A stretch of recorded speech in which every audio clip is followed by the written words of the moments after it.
오늘 제가 준비한 고사성어의 주인공은 중국 춘추 전국시대의 인물 여불위라는 사람입니다. 이 사람으로부터 비롯된 성어가 두 개인데요. 하나는 기화가거, 그리고 일자천금입니다. 여불위는 당대의 상권을 주름잡던 거상이었는데요. 이 사람이 요즘 말로 하면 킹메이커가 되고 또 엄청난 권력과 부귀영화를 누리다가 끝내는 비참하게 죽고 말았습니다. 우리는 그의 일생을 통해 많은 교훈을 얻을 수 있고 삶의 지혜를 얻을 수도 있을 것입니다. 그럼 먼저 여불위는 어떤 사람인가 알아보겠습니다. 여불위는 누구인가?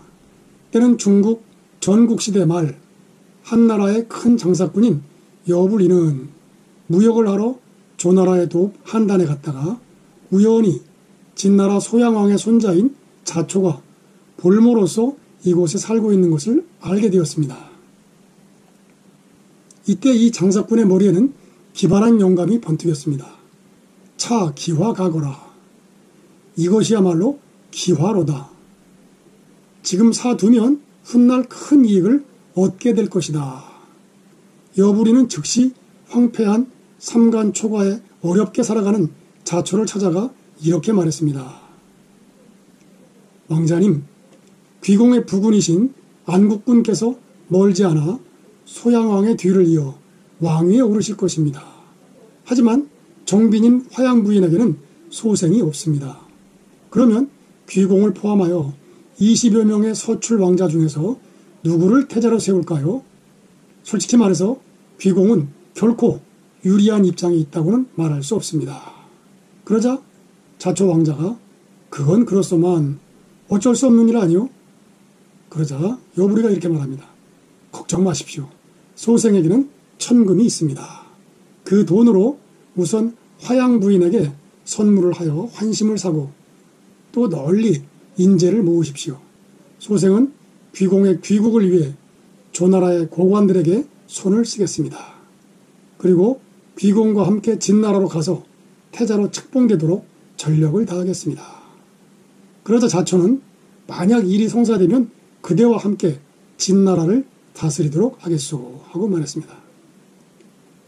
한편 여불위는 자기 자식을 회임한 조희라는 애첩까지 자초에게 양보하여 그를 완전히 손아귀에 넣은 뒤 재력과 능변으로 자초를 태자로 세우는데 성공을 합니다.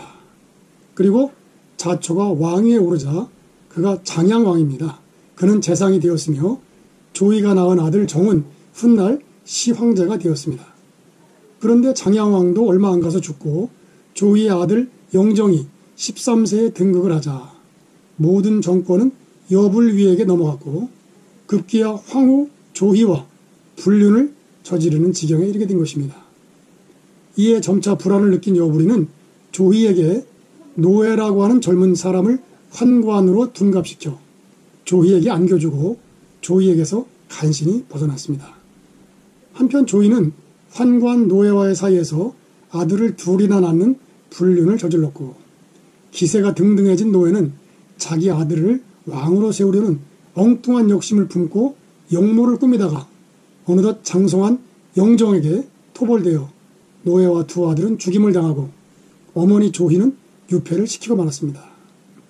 어느덧 장성한 영정은 이제 친정을 선포하고 빠르게 전국을 장악하면서 여불위의 강력한 세력과 맞붙었는데 결국 여불위는 밀려나게 되었고 유배를 보냈다가 결국 독배를 마시고 자결함으로 그의 파란만장한 일생을 마치게 된 것입니다.